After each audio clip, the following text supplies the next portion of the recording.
a questão para se conectar, eu tenho que me interessar. Se tudo que um ser humano, adulto, criança, adolescente, traz para mim, eu refuto, eu minimizo, eu ridicularizo, você vai continuar falando comigo? Nenhum de nós.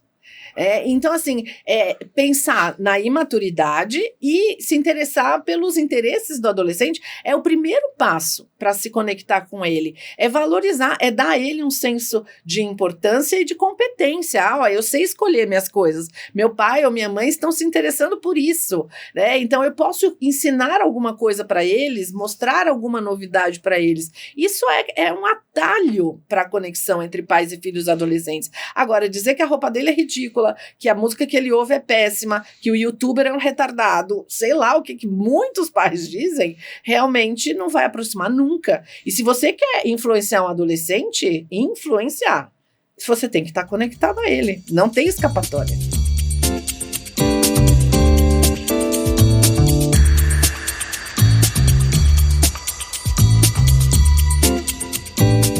Bem-vindos ao Café com Pais, o podcast da Universidade de Pais. Sou Ana Luísa Meirelles e junto com o Dr. Vimer Botura, mergulhamos na parentalidade e nas relações entre pais e filhos, convidando pais e especialistas da área para as nossas conversas. Nosso programa oferece insights práticos e conteúdo para fortalecer laços familiares e o seu desenvolvimento pessoal. A cada episódio exploramos estratégias e compartilhamos experiências que ajudam a criar um ambiente familiar mais amoroso e compreensivo. Junte-se a nós para aprender, crescer e desenvolver suas relações familiares. Mitos e verdades sobre a adolescência. Como compreender o seu adolescente? Estamos aqui com uma convidada, Cláudia Laminos, casada com o Antônio há 29 anos, mãe do Pedro, um jovem homem, fonoaudióloga, psicopedagoga, mestre em psicologia e educação pela USP e educadora parental, especialista no atendimento a famílias e adolescentes e palestrante. Seja bem-vinda. A fase da adolescência é enorme para alguns, já com traços da adolescência do 11 até os 18 anos. Uma fase cheia de interferências externas e internas. Um verdadeiro desabrochar. Ah, que fase maravilhosa! Bem-vindos ao podcast Café com Pais. Eu sou Ana Luísa Meirelles, mãe de 2, educadora parental, e aqui com o Vimer Botura, pai e avô, psiquiatra e psicoterapeuta especialista em famílias. Somos fundadores da Universidade de Pais. Reunimos conteúdo e especialistas para levar conhecimento e leveza para pais, educadores e profissionais. Concursos, palestras e atendimento para você e para empresas. Cláudia, nos conte aqui sobre a sua jornada. Como que você chegou nesse papel maravilhoso de atender famílias? Vamos lá. Primeiro quero agradecer o convite, estou muito feliz, muito honrada de dividir essa mesa aqui com vocês. Espero que a gente possa desmistificar muitas coisas em relação à adolescência para quem nos ouve. Minha jornada começou com a fonoaudiologia, é a minha graduação inicial. Eu sou fonoaudióloga pela USP e nesse início de vida profissional, depois da universidade, eu trabalhava com crianças e muitos atendimentos hospitalares por conta de lesões neurológicas, casos bem graves eu atendia. Quando eu pensei em engravidar, eu falei, bom, eu quero um ambiente mais leve para trabalhar. Atendi em UTI e tudo mais, falei, não, eu vou fazer a pós-graduação em psicopedagogia, né, vou virar especialista, e eu vou trabalhar com questões escolares, eu vou visitar a escola, eu quero aquele barulho de hora do recreio, né? E era isso que eu queria para mim. Então, eu fiz a psicopedagogia e, em determinado momento, quando eu terminei, eu abri um consultório bem infantil, cheio de brinquedinhos e tudo que eu tinha direito, e começaram a aparecer os adolescentes, sem eu pedir. foram eles que me escolheram, na verdade. E aí, eu me apaixonei por aqueles meninos e meninas que chegaram para mim naquele momento. Eu falei, gente, que maravilhosos, né? E aí, eu comecei a estudar, porque tanto na faculdade quanto nos diferentes tipos de pós-graduação que eu vi, uma parcela pequena do estudo, ou quase nenhuma, é sobre adolescência, né? E aí aconteceu que eu comecei a estudar, tinha muito pouca literatura na época, curso nenhum, eu precisei meio que esculpir aí uma formação para mim. E aí, nesse ínterim, eu comecei a virar no bairro que eu moro, né? A psicopedagoga dos adolescentes. Então, todo mundo, atendeu meu filho que tem 15, tá? Ela gosta de adolescente, ela se dá bem com os adolescentes. Então, eu virei meio a psicopedagoga dos adolescentes. Durante esses atendimentos, eu comecei a perceber sobre as famílias, a importância das famílias ainda na adolescência. Porque muitas vezes elas se põem para trás porque eles estão maiores do que os pais, muitos deles, e falam, tá grande, eu não preciso mais interferir, né? E aí a família começou a me causar aí um furor, né? Eu falei, eu preciso entender as famílias de adolescentes. E foi aí que eu fui fazer a certificação em educação parental e depois a pós-graduação em educação parental. Que fizemos, inclusive, juntas, online, infelizmente, mas juntas. Na mesma turma e foi muito bom, né? Eu acho que é uma construção. Uma trama, né? Os diversos tijolinhos ou uma trama, Sim. os diversos fios compondo aí um tecido que é muito particular, né? Cláudia, tem uma expressão até que nós falamos juntas, né? Como é importante esse cuidado com a família, porque não adianta regar só a planta e não cuidar do jardim, né? Então é importante olhar esse todo e buscar como que está acontecendo esse entorno junto ao adolescente. Sem dúvida. Aliás, tem até autor que fala, né, que se você planta algo e não vai bem, você não fala a culpa é da planta, você vai ver se está faltando água, se está exposta demais ao sol ou não. Então, o ambiente faz o crescimento. Sim. E eu digo hoje, para muitas pessoas falam, você é a defensora dos adolescentes. Eu digo que a minha missão são as famílias. Sim. Eu acho que é possível viver os anos da adolescência dos filhos de forma leve, de forma gostosa, com muito aprendizado e, óbvio, com os problemas e as questões que vão aparecer em qualquer fase da vida. Sim. Crianças também trazem questões, mas a gente aponta a fofurice das crianças. E quando a gente fala de adolescentes, a gente aponta as questões, os problemas da adolescência. Acho que a visão que está enviesada em relação aos adolescentes. Você fez uma metáfora muito boa em se falando isso, de quando uma planta ela está com problema, a gente vai olhar se precisa de mais água, se tem que trocar a terra, se o sol não está batendo, a gente cuida do entorno. E muitas vezes, quando tem um desafio com uma criança ou com um jovem, o problema é com o jovem. Exatamente. Ele está com um problema. Então, como é importante... Essa concepção do sistema, né? O sistema familiar e a criança que manifesta sintomas muitas vezes é o que a gente chama de paciente identificado. É a pessoa onde se identifica o problema, mas ele é a expressão do clima, dos conflitos, das questões que ocorrem no sistema. Agora, uma coisa importante, quando a gente fala de adolescente, você pôs uma forma muito, muito interessante que coincide com a minha forma de entender.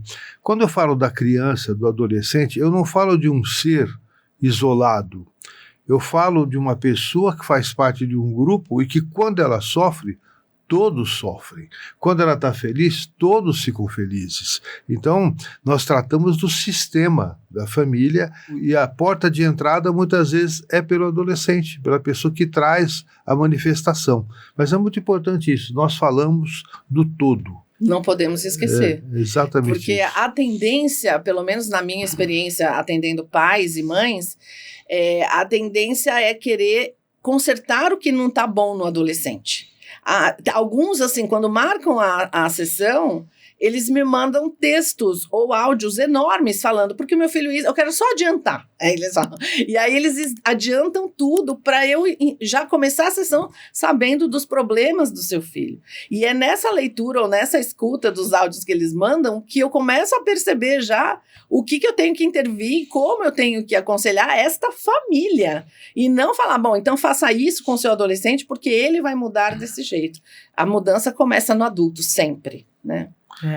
Tem uma máxima no meu curso de paternidade que eu digo, se você quer mudar alguma coisa no seu filho, mude uma coisa em você antes, né? É preciso... E, na verdade, do ponto de vista de epistemologia, assim, nunca há uma mudança única. Uma mudança sempre implica em, no mínimo, 2 mudanças. Né? É isso mesmo. É a metáfora do mobile, né? Que a gente põe em cima do bercinho. Se você mexe em uma peça... todas vão se movimentar de alguma forma. E aí a gente espera que a iniciativa venha de quem tem menos maturidade. Ele tem que mexer, para eu poder mexer menos. Mas não, a iniciativa sempre vem de quem tem mais maturidade, de quem tem o cérebro desenvolvido. A gente precisa tomar a iniciativa e ser o adulto desse relacionamento. Em tese, os pais são adultos. Em tese. Né? Boa. A princípio, né? Porque a gente vê muita gente adulta que é criança mal crescida. E essas pessoas tendem a passar problemas para os filhos de forma muito forte. Né? Uhum. Então... acho que assim como você mesmo falou, como na pedagogia, onde não se tinha tanto conteúdo, informação sobre isso, e nós sabemos realmente como é um conteúdo, são estudos muito mais recentes que traz toda essa ciência de formas de relacionamento, de como lidar, de todo esse processo de autoconhecimento. E é isso que nós, na Universidade de Pais, queremos realmente abastecer os pais, educadores e profissionais desse conhecimento para expandir essa visão, onde eles também, que já foram crianças, vão conseguir se perceber, entenderem até os seus pais, entenderem como eles podem fazer de uma forma mais adequada, entendendo as fases, as necessidades, as percepções. Isso muda tudo, né? Muda muita coisa. Eu sempre faço um convite para os pais, que é tentar recuperar fatos e sensações da sua própria adolescência. Eu acho que esse é um primeiro passo, porque muitos pais chegam querendo que o filho adolescente tire conclusões da própria adolescência durante o desenvolvimento. E esse convite é para eles lembrarem quem eu era na adolescência. Eu só pude tirar essas conclusões a respeito da minha adolescência depois que eu já estava adulto. Essa experiência da adolescência durante a vivência dela, ela não permite essas conclusões. Eu costumo dizer para os pais, eu faço uma metáfora que eu acho que é elucidativa, que é o adolescente, enquanto vive a adolescência, é como se ele estivesse numa avenida com muito trânsito dentro de um carro. A gente vai dando soquinho e a gente não sabe quando vai acabar isso, nem o motivo dessas dificuldades que a gente está enfrentando para seguir o caminho. Quando a gente é adulto, a gente está no helicóptero. A gente olha a nossa adolescência como quem sobrevoasse essa avenida truncada. E a gente sabe onde começa, onde termina, se houve um acidente. Então, assim, a gente sabe o que viveu e pode tirar essas conclusões. A partir dessa visão, as coisas podem ficar mais claras em relação ao seu próprio filho adolescente, né? Fica mais visível, eu acho. Verdade, interessante essa forma de ver. Eu mesmo tive um encontro agora com o aniversário de uns amigos, uma festa de 50 anos de um dos amigos, e temos amigos ali que são uma turma desde os 7 anos de idade. Você fala, gente, é muito tempo, que alegria, que tal. Aí me lembrei ali, numa situação com uma amiga quando tinha 14 anos, né? A gente já achava tão gente, tão madura, né? Assim, nossa, minha filha tem 15 anos. Pois é. Será que ela se acha assim tão madura como eu me achava? Certeza que sim. Uma das características da adolescente, muitas vezes, é a onipotência, a sensação de onipotência. Uhum. Então, ela acha que sabe tudo. Uhum. Né? E o adulto tem que ter uma grande habilidade para lidar com isso. É que muitas vezes o adulto não resolveu a sua onipotência, né? E aí então fica mais difícil. Mas é importante que os adultos aprendam a lidar com a sensação de onipotência do adolescente, que é comum. Sim, é comum. E que é uma esperado. potência. É uma potência. Sim, só não é onipotência. Exatamente, não é uma onipotência. Mas se eles não tiverem essa sensação, como é que eles vão para o mundo? Eu vou ficar aqui escondido embaixo da asa de mamãe, né?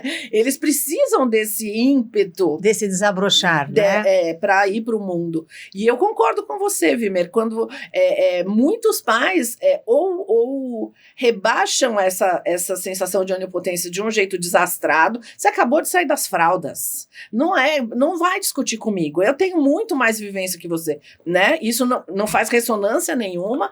Ou então se fecha num sentido de deixa ele aprender. Ele vai quebrar a cara para aprender. A gente está entre dois extremos aí que não são saudáveis para a família como um todo e principalmente para o adolescente, né? Embora seja verdade que os pais tenham mais experiências, né? Claro. O que faltou a eles relembrar da adolescência que os pais também tinham mais experiências e o diálogo não evoluía. Exatamente. Então agora cabe ao adulto desenvolver a habilidade de dialogar.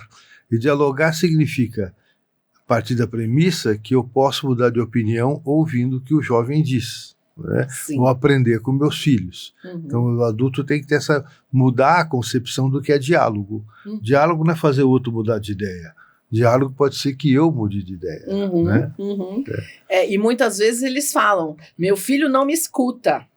Sim. Quando, na verdade, eles querem dizer, meu filho não me obedece.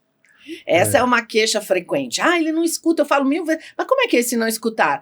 Eu falo 1000 vezes para ele fazer alguma coisa e ele não faz. Bom, mas ele escutou? Ele está contra isso que você está dizendo? Como é que vocês conversam para chegar a essa conclusão? Né? Essa definição de como vai ser feito.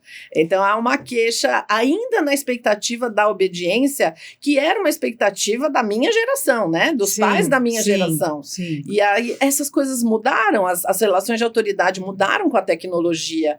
E hoje, se a gente não tiver aberto ao diálogo, a gente vai se perder. Eu não gosto de falar perder os nossos filhos, eu acho que... Desconectar. Se perder deles. A gente vai virar estranho, embora vivendo muitas vezes na mesma casa. Então, vamos falar sobre os mitos da adolescência. O primeiro que eu quero trazer é a palavra aborrecente. Vamos lá. Faz. É a receita infalível para você virar meu inimigo. Eu odeio, posso dizer que eu odeio uma coisa, essa palavra aborrecência. Coloca o adolescente num lugar horrível, tanto para a sociedade, que todo mundo fala. Às vezes eu pego um Uber, alguma coisa, a senhora faz o quê? Eu trabalho com família de adolescentes. Aborrecente, essa geração. Então, assim, hoje mesmo, eu vim de Uber e o rapaz falou, nossa, essa geração é muito mais difícil. Falei, será? Então vamos conversar. Aí fui conversando com ele sobre as expectativas que os adolescentes têm hoje e que os pais querem repetir a educação que tiveram, a vivência que eles têm hoje e a nossa intervenção educativa, né? Ele é aborrecente porque pergunta. Pois é, porque ele contesta. Quer compreender. Exatamente. Mas olha, essa coisa de hoje em dia, eu vou dizer, eu fiz uma pesquisa uma ocasião e descobri que o Aristóteles já tinha uma fala que ele dizia, os adolescentes de hoje não ouvem os seus pais. Sim. Quer dizer, lá já era assim para ele que era filósofo, né? Então você imagina para nós que somos cidadãos comuns, né? Réis mortais. Então, tem um neurocientista espanhol que ele fala assim, ele cita essa frase e ele cita assim, inscrições em vasos da Mesopotâmia, Confúcio tem uma frase e ele fala assim, se sempre a geração posterior fosse pior do que a que antecedeu, a humanidade não existiria mais como espécie, porque se é desde lá, né, 3, 4 mil anos, né, a gente fosse só piorando, a gente já não estava mais aqui.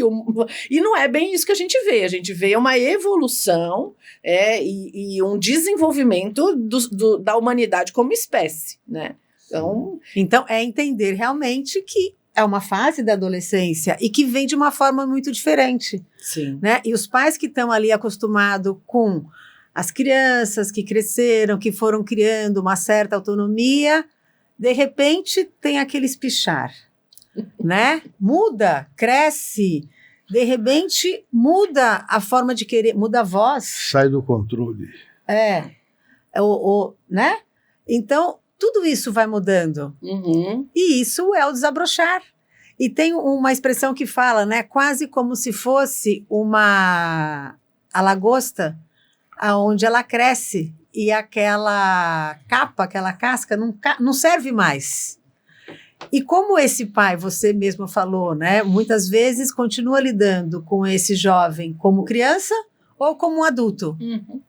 Muitos chegam falando, mas eu tenho que acompanhar as notas. O cara tem 15 anos, 14 anos, ele tem que saber o que ele tem que fazer. Mas eu tenho que saber que horas vai, que horas vai.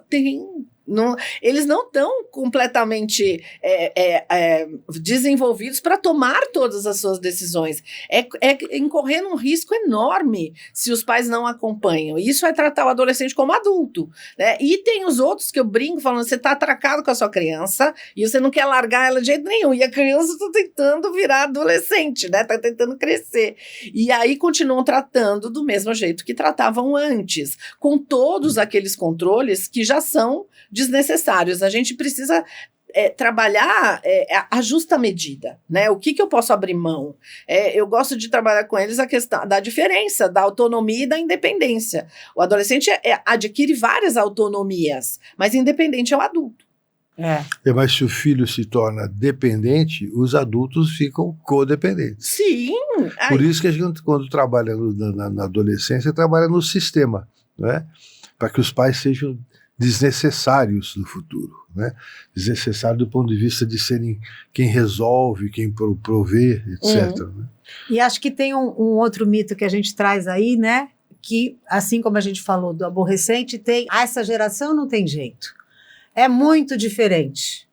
Voltamos falando nesse sentido de que isso vem há tanto tempo, mas por quê? Porque aquilo está diferente. Porque houve mudanças. E como esses pais vão conseguir olhar para isso de uma forma que eles consigam se inserir, conversando, ouvindo, tentando entender as necessidades que estão aparecendo, coisas novas. Estamos nessa geração de telas. Vou desligar tudo, vou desligar o gerador, desligar a chave de casa. Isso não vai resolver. Mas espera aí, que youtuber é esse que você está assistindo? Nossa, mas até que ele fala umas coisas interessantes, né? Puxa, esse daí já não é tão legal, né? Então, também ter essa troca é muito interessante e se abrir para conhecer o que esse adolescente está vendo, está interessado. É interessante isso, porque essa fase hoje em dia, né? Hoje em dia, as pessoas de hoje, mas é o seguinte, eu lembro que há uns 15 anos ou mais, eu fazia um grupo de apoio a pais de portadores de transtorno de aprendizado na Associação Paulista de Medicina. É mais de 15 anos, porque na época a moda era o Atari para as crianças. E os pais estavam lá, não, que as crianças só querem saber de jogar Atari, não sei o quê, etc, etc. Aí eu tenho um filho que é psiquiatra, ele me ajudava no grupo também, ele era jovem ainda, e ele chega e pergunta pro pai assim, você acha que o Atari de hoje tem alguma coisa a ver com o carrinho de rolemã da tua infância? Opa! Né? Então a tela de hoje é o carrinho de rolemã dos avós. Né? É o Atari de quem tem 50 e poucos anos aí, são outros mecanismos que ocorriam nas épocas, né? Então, eu lembro quando eu era jovem, ainda fui numa formatura de uma irmã mais velha minha, e teve um discurso de uma pessoa até que virou um radialista famoso, que falou sobre a geração Coca-Cola. A geração Coca-Cola. Que estava perdida, né? Então, não ia dar em nada. Então, essas questões, assim, falta para muita parte dos adultos para refazer o filme da sua vida e entender como foi a sua própria adolescência, porque acabam repetindo isso. Outra ocasião, meus filhos estavam ouvindo umas bandas, Sepultura, Metallica, etc. Eu falei, poxa, música ruim. Eu gosto do tipo de música. E aí eu comecei a lembrar que quando eu comecei a ouvir bossa nova, meu pai falava, isso é uma porcaria. Aí eu pensei, será que eu estou reeditando com meus filhos o mesmo preconceito com a música? Aí a gente conversa, na verdade não, porque a bossa nova é muito legal. Mas e tem gostos também. Também aceitar diferenças. Sim, claro. Né? Sim, quando vem o choque de expectativas, né, Vimer? Exatamente. A questão para se conectar, eu tenho que me interessar. Se tudo que você trouxer para mim, né, falando de nós, eu sou educadora parental, grande coisa. Se tudo que um ser humano, adulto, criança, adolescente, traz para mim, eu refuto, eu minimizo, eu ridicularizo, você vai continuar falando comigo? Nenhum de nós. Então, assim, pensar na imaturidade e se interessar pelos interesses do adolescente é o primeiro passo para se conectar com ele. É valorizar, é dar a ele um senso de importância e de competência. Eu sei escolher minhas coisas. Meu pai ou minha mãe estão se interessando por isso, né? Então, eu posso ensinar alguma coisa para eles, mostrar alguma novidade para eles. Isso é um atalho para a conexão entre pais e filhos adolescentes. Agora, dizer que a roupa dele é ridícula, que a música que ele ouve é péssima, que o youtuber é um retardado, sei lá o que muitos pais dizem, realmente não vai aproximar nunca. E se você quer influenciar um adolescente, você tem que estar conectado a ele. Não tem escapatória. O grande caminho é observar muito e escutar muito. Sim. Não precisa concordar, se observa e se escuta. Não é? Mas se não escutar, mesmo concordando, é ruim. Sim, e escutar no modo resolução de problema também é ruim, né, Vimer? É uma coisa, né, a gente tem essa tendência. Ele tá falando isso, mas por que você não faz? Mas por que você fez? Entendeu? E aí ele já se fecha. Ele fala, bom, ela não vai ouvir, ele não vai entender, né? Então ouça até o ponto final dessa fala. Depois você pergunta, olha, tenho umas ideias a respeito, posso? Eu acho que essa é uma abordagem que conecta melhor do que já tentar atabalhoadamente resolver os problemas do adolescente, né? Nessa forma de comunicação e também que é uma grande forma de também ensinar a eles como ter uma troca, como eles também se interessarem pelo assunto dos amigos, porque de repente ele acha que os amigos só gostam de futebol e ele tem outro interesse, então talvez aqueles colegas são muito chatos? Não necessariamente. Pergunta como que foi o futebol, como tal o cara ganhou. Se interessa pelo que lhe se interessa. Isso, Aqui já me deu vontade de trazer o frescobol, né? Mas pensei nisso exatamente agora. Então vamos contar para ela. Vamos contar para ela. Conta. Bom, estamos trabalhando uma analogia entre jogar frescobol ou jogar tênis. Na comunicação. Na comunicação, então como uma forma de comunicação. Então quando a gente está no frescobol, o objetivo é manter a bola no ar. Que é o diálogo. Dependendo do com quem você está jogando, se a bola vem meio, você vai lá e ajusta. E o outro ajusta. E a gente vai mantendo uma conversa, vai mantendo essa comunicação. Porque no frescobol, o adversário não é a outra pessoa. O adversário é o problema que nós temos que solucionar. E a tendência das pessoas é comunicação tênis, como se o problema o meu filho está com o problema ou ele é um problema. Não é verdade. Meu filho, aqui existe um problema, mas nós temos que trabalhar para resolver o problema, não para ter razão ou para ganhar. Então, a metáfora, isso é um livro que nós estamos escrevendo, que pretendemos lançar aí no Congresso de Parentalidade. Né? Que bom. Mas essa é a ideia, desenvolver o diálogo, a comunicação tipo frescobol. Gostei da analogia. E quando a gente fala o tênis, eu vou sacar. Duvido que você pega. Exatamente. Responda se é capaz. E daí... O jovem lá do outro lado, tá bom. Agora logo você mais vai ver, eu que vou sacar. Exatamente. E aí vira uma competição, quando poderia ser uma colaboração, né? Exatamente. E assim, eu saco, responda se é capaz, a pessoa fala, eu peguei, responda você se é capaz. Agora eu falo, tá vendo? Eu tenho razão. Ganhei. Né? Eu acho que aqui, Vimer, a gente já traz uma reflexão para quem está assistindo a gente, já fazer um exercício. Uma próxima conversa com o seu filho, peraí, deixa eu ajustar essa bola, vou ajustar essa comunicação aqui para evoluir. Para evoluir. Né? E depois já deixa os comentários aqui dizendo como foi essa troca, como você já imagina que vai ser. Legal. Porque isso realmente vai mudando. Quando se tem esse interesse verdadeiro em manter essa conversa e evoluir, isso cresce. E isso ajuda muito os jovens a desabrochar, a ter um espaço de escuta, a quererem compartilhar os desafios. Se teve uma criação muito rígida, muito dura, onde tudo você dizia que era erro, era culpa, será mesmo que esse adolescente vai chegar para você e compartilhar um desafio? Difícil. E, na verdade, com isso se cria jovens com potencial para independência, com resiliência para ficar independentes, e isso faz o quê? Liberta os pais. Né? Porque se os filhos são independentes, os pais também são independentes. Né?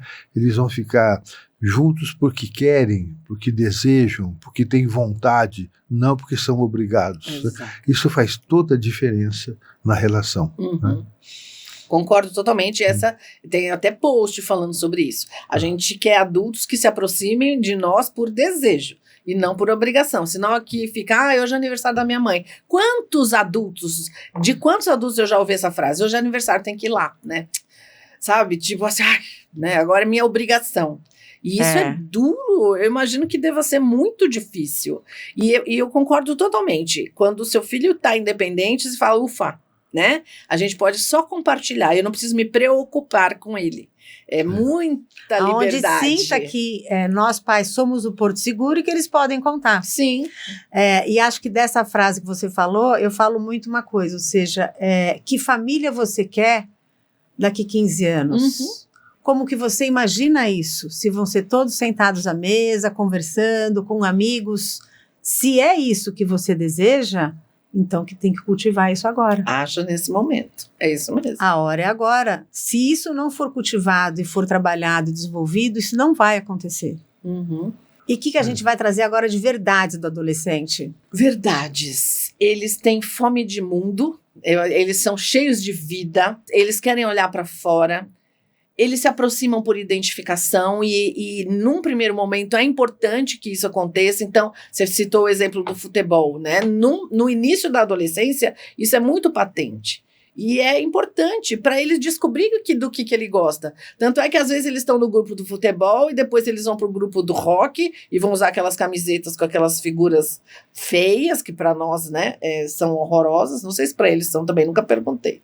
Mas, e depois ele vai para o grupo dos intelectuais, vai ver o que está rolando no cinema de arte ou em qualquer coisa. Eles precisam desse pula-pula, né? E muitos pais chegam desesperados em determinado momento da vida dos filhos e falam, o que eu faço agora? Olha, esse menino só tem preto no guarda-roupa dele, né? Não usa outra cor, né? E calma, na adolescência nada é definitivo. Eu acho que isso é interessante. As coisas, especialmente do começo até o meio da adolescência, a gente pode levar de modo muito mais leve essas transições todas e pensar que muitas vezes essas amizades da infância não se mantêm na adolescência, o que é também muito natural. Isso é uma verdade. Pode ser que dure, pode ser que não, mas há a possibilidade. Acho que essa é uma grande verdade e que adolescentes precisam dos pais. E precisam dos pais em vários pilares da vida. Precisam dos pais como segurança, precisam dos pais como aqueles que oferecem os limites, precisam dos pais como companheiros de uma jornada. Então, assim, a gente não pode bater em retirada. Eles precisam muito de nós e nós ainda somos muito importantes. Essa história de, ele nem liga para o que eu falo, não é verdade. Ele pode demonstrar isso, mas ele está ligando para o que você fala assim e talvez mais ainda, para o seu comportamento, né, para aquilo que você faz. Se você quer que seu filho tenha determinado comportamento, tenha ele você primeiro.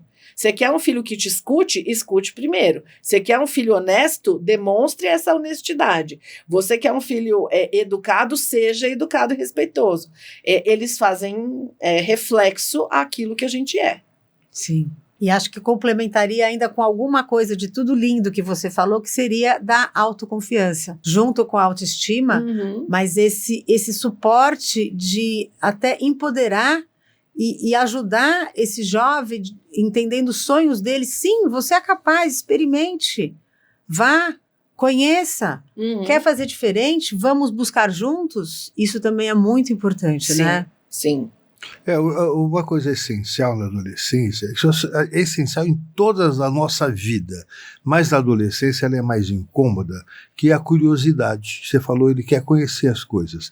E a curiosidade é perigosa de alguma forma, sempre tem perigos. Só que, de qualquer forma, sem a curiosidade não há vida. Então todos nós precisamos de curiosidade, inclusive os idosos, porque é isso que nos motiva a seguir querendo viver. Se eu não tenho mais curiosidade, já sei tudo, o que eu vou fazer? Então o adolescente tem essa necessidade, essa curiosidade, e a gente deve permitir que eles tenham essa capacidade de explorar. Agora é o diálogo que vai fazer sinalizar quais são os perigos, e a pessoa, se tem bons vínculos, vai ter uma noção do perigo, vai se proteger. Mas é importante a curiosidade. Sim. Né? É uma E acho que a gente traz aqui, junto a esse assunto, outro grande desafio, que é principalmente nessa idade, que pode ser o tema da sexualidade e o tema de drogas e bebidas. E como trabalhar com isso? A curiosidade tem tudo a ver com isso. Tem tudo a ver com isso. Os riscos da curiosidade estão aí. É orientar, orientar e orientar. Você pode repetir o verbo quantas vezes você quiser. Sim. Assuntos não podem ser tabus quando você tem filhos adolescentes.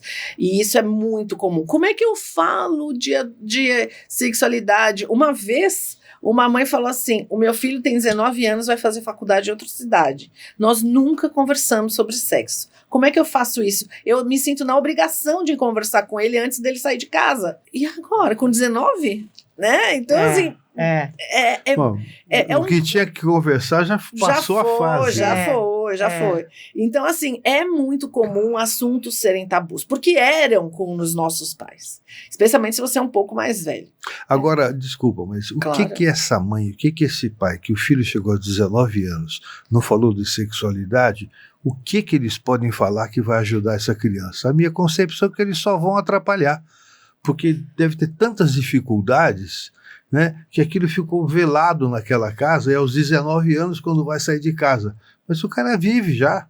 Diz assim, esses pais possivelmente a melhor coisa é não falar nem nada. Sim. Porque existem pais que não devem falar de sexualidade com seus filhos. Eu acho que é muito mais um alívio pessoal. Ufa, falei, ele está orientado naqueles 45 do segundo tempo, né, que ele está saindo de casa, do que conviver assim, se ele fizer alguma coisa que o prejudique, eu sou parte desse fato, eu sou corresponsável por esse fato, porque eu não falei nada. Então eu vou falar agora, pelo menos...